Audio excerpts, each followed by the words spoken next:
Hello guys, Assalamualaikum warahmatullahi wabarakatuh. How are you guys today? I hope you are feeling fine, feeling good, and also be prepared for today's class because today we're gonna learn about new material.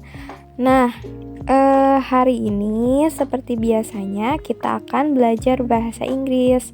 Tapi sebelumnya, Miss mau semuanya duduk yang nyaman dulu. Kalau misalkan ada sampah dibuang dulu. Dan kalau misalnya yang di rumah, kalau misalnya belum sarapan, boleh sarapan dulu.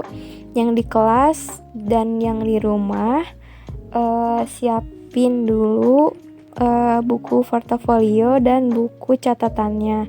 Nah, karena yang di kelas ini buku catatannya masih di Miss, jadi boleh mengerjakan pembelajarannya di buku catatan. Terus, karena Miss masih WFH, jadi tolong tugas-tugasnya dikasih tanggal. Nanti kalau misalkan Miss sudah ke sekolah lagi, semua pembelajaran yang sudah dikerjakan akan Miss nilai. Kayak gitu ya. Nah, kalau misalkan yang di rumah, tinggal difotokan aja.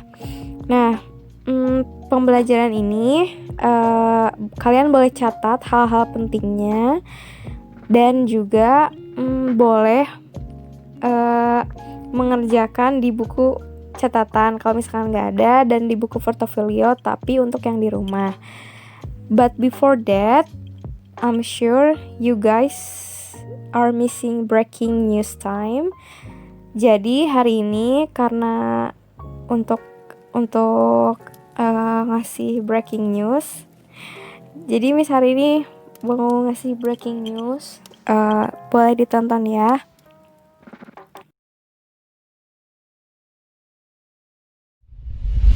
Kata orang, pendidikan kita punya 1000 masalah, dan salah satunya mungkin adalah kita. Ya, kemampuan belajar siswa Indonesia dibilang rendah. Untuk ngetes benar atau enggak, coba aja jawab pertanyaan ini. Kalian punya waktu sampai video ini berakhir untuk menjawabnya. Gimana? Susah? Kalau emang ngerasa kesulitan, bisa jadi survei yang satu ini tuh benar. Ya, survei 3 tahunan buat pelajar SMP ini nunjukin emang kemampuan pelajar Indonesia bisa dibilang bermasalah. Tapi emang gimana hasilnya? Gimana perbandingannya sama negara-negara dunia lainnya, dan ada di posisi berapa kita sekarang? Jawabannya, kita ada di peringkat ke-7 dunia, tapi dari bawah. Ya, survei yang dibuat untuk mengukur kemampuan anak SMP dalam 3 bidang ini ternyata masih terlalu sulit. Nyatanya kita ada di peringkat ke-71 secara keseluruhan, kalah dari negara-negara yang emang terkenal maju pendidikannya, dan bahkan kalah sama negara-negara yang umurnya belum sepertiga Indonesia. Sedihnya lagi, tren pelajar-pelajar kita belakangan ini pun turun terus-menerus. Tapi tunggu dulu, apakah tes PISA ini emang bisa ngegambarin realita pendidikan kita yang sebenarnya? Terus apa sih yang bisa kita lakuin ke depannya?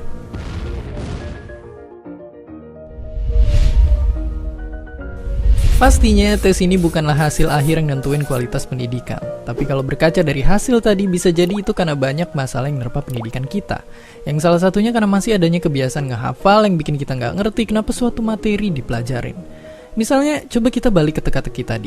Disadarin atau enggak, sekolah ngajarin kita rumusnya dan lupa ngejelasin kalau masalah kayak gini sering banget kita hadapin di kehidupan sehari-hari. Tapi masalahnya, nggak cuma ada di sekolah aja, tapi juga di luar kelas.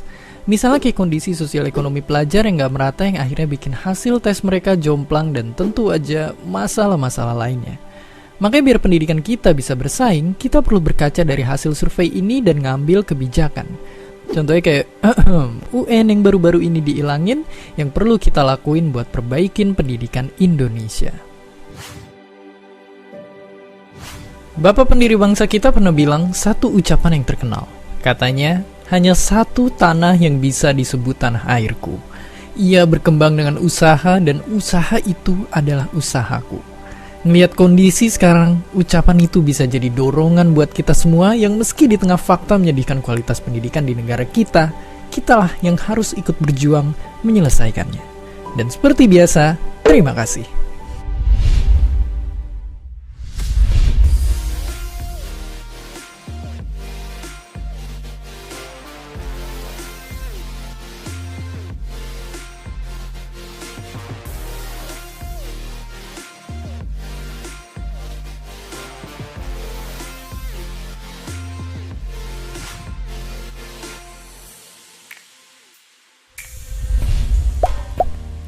kasih udah nonton Kok Bisa? Punya pertanyaan lagi? Tulis aja di kolom komentar di bawah.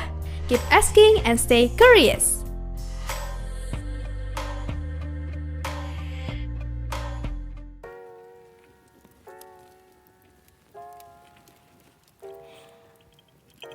Oke, nah itu kan tadi breaking news-nya.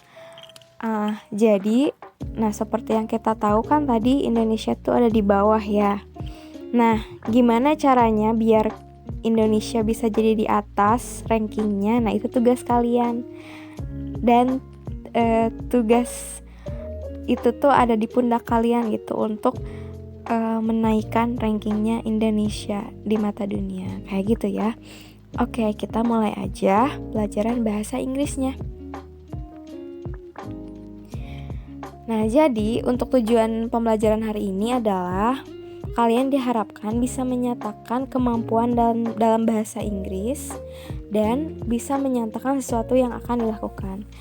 Tapi hari ini kita akan fokus di menyatakan kemampuan dalam bahasa Inggris.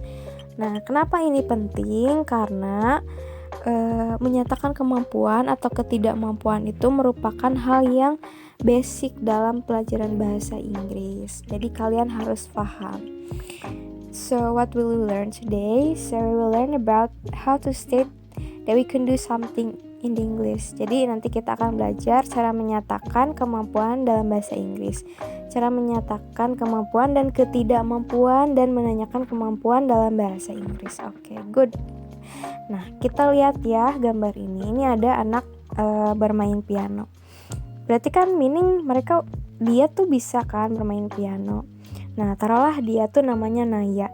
Kita bilang Naya can play the piano. Jadi Naya itu bisa bermain piano. Dan itu kan sudah menyatakan ya bahwa dia itu bisa bermain piano. Next. Nah, ini ada ekstrakurikuler teater. Nah, kalau misalkan di SMA nanti atau misalkan di kuliah itu ada namanya ekstrakurikuler teater. Nah, biasanya mereka itu berperan di sebuah drama. Nah, dalam bahasa Inggris kita bisa nyatakan mereka itu dengan bilang they can act in English play. Mereka bisa berakting dalam sebuah drama bahasa Inggris. Play di sini tuh bukan bermain ya, tapi play di sini itu lebih ke ini drama. Jadi play itu bukan hanya bermain tapi juga drama kayak gitu. Nah, ini beberapa expression, contoh expression using can. Nah, ini boleh dilihat ya. Boleh dibaca juga. Yang pertama, ada I can cook pudding. Saya bisa memasak puding. And then Dita can act in English drama. Terus ini yang negatifnya, he cannot come to your birthday party tomorrow. Jadi dia tuh gak bisa datang ke pesta ulang tahun kamu besok. Terus yang terakhir ada pertanyaan, can you paint a mountain? Nah, itu berupa menanyakan kemampuan. Kamu bisa gak menggambar sebuah gunung gitu kan ya. Nah, itu menanyakan kemampuan. Kalau yang he cannot come to your party tomorrow, itu menyatakan ketidakmampuan, bahwa dia tuh gak bisa datang ke party kamu tomorrow kayak gitu. Nah, ini itu adalah salah satu contoh kalimat positif, negatif, dan interrogatif. Kalimat positif itu apa? Kalimat positif itu yang mengandung makna bahwa dia tuh mampu melakukan sesuatu. Kan kita sedang berbicara kemampuan ya. Contoh, Elsa can freeze any liquid object. Elsa bisa membekukan benda-benda yang cair. Itu kan ya yang di film kartun. Jadi dia tuh ceritanya bisa membekukan benda-benda cair. Nah, ketika bisa, dia itu masuknya negatif. Masuknya positif. Nah, kalau yang negatif itu ketika dia gak bisa melakukan itu, dia gak punya kemampuan itu. Nah, kita bilang we cannot eat during Ramadan. Kita tuh kan gak bisa ya, gak bisa makan selama Ramadan tuh, karena kan fasting, karena kan puasa. Jadi ketika kita tidak bisa melakukan hal itu, kita bilang we cannot, kita gak bisa gitu. Nah, caranya itu kalau tadi cuma bilang can aja, misalkan Elsa can freeze any liquid object. Nah, kalau di sini kita tinggal tambahin not. Not ini fungsinya, nah ini nih, Miss kasih bulat ya. Nah, Not ini fungsinya itu untuk menyatakan ketidakmampuan karena kita tidak bisa makan ketika Ramadan. Itu untuk yang negatif. Selanjutnya ada interrogatif. Kalau interrogatif, dia itu untuk menanyakan kemampuan. Contoh nih, misalkan, can you close the door please? Bisa nggak kamu nutupin pintu gitu kan? Nanyain kemampuan, bisa nggak kamu main futsal? Can you play futsal gitu? Atau misalkan, can you play badminton? Kayak gitu kan, kita menanyakan kemampuan seseorang.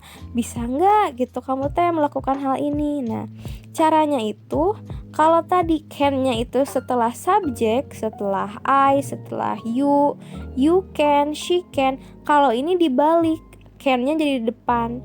Can you close the door please? Di akhirnya pakai tanda tanya untuk mengindikasikan bahwa itu pertanyaan, kayak gitu ya. Nah, itu untuk kalimat positif, negatif, dan interrogatif. Nah, jadi kapan kita menggunakan can? Menggunakan can itu pada saat kita ingin menunjukkan kemampuan atau ketidakmampuan seseorang. Kalau misalkan menanyakan kemampuan seseorang bisa pakai can nggak? Bisa banget. Jadi kayak tadi ya, can you close the door? Can you cook the fried rice? Misalkan kayak gitu. Nah, itu untuk penggunaan can. Nah, untuk exercise-nya, buatlah satu percakapan yang terdiri dari 2 orang sampai 3 orang siswa. Nah, jadi kalau yang di kelas boleh sebangku, kalau misalkan yang sendiri, nah boleh bertiga. Terus yang di rumah juga nanti ini pembuatannya kelompok ya. Jadi misalnya nih, yang daring siapa ya? Dina misalkan sama Sofi. Nah, Dina sama Sofi boleh satu kelompok, atau misalkan Devi sama Haifa boleh satu kelompok. Nah, berarti kalian harus komunikasi dulu sama teman kalian. Jadi ini meskipun online tetap pembelajarannya kelompok ya. Nah, buat satu percakapan yang terdiri dari 2 orang sampai 3 orang siswa menggunakan kata can dalam bentuk positif, negatif, dan interrogatif. Jadi dalam percakapannya itu harus ada bentuk positif, bentuk negatif, sama interrogatif. Ditulis di buku portofolio. Terus tiap orangnya minimal ngomong 4 kali. Semisalnya nih, siapa ya? Zahwa sama Aini misalkan. Zahwa ngomong 4 kali, Aini ngomong 4 kali, kayak gitu. Nah, lalu diberi tanggal dan dikirimkan ke nomor ini untuk yang daring. Untuk yang di sekolah diberi tanggal aja. Tapi bukunya jangan sampai hilang, jangan sampai ketinggalan. Pokoknya pas Miss udah nggak WFH lagi nanti akan dicek. Nah, gitu aja buat hari ini. Thank you so much for today. See you again next meeting. See you again real soon. Wassalamualaikum warahmatullahi wabarakatuh.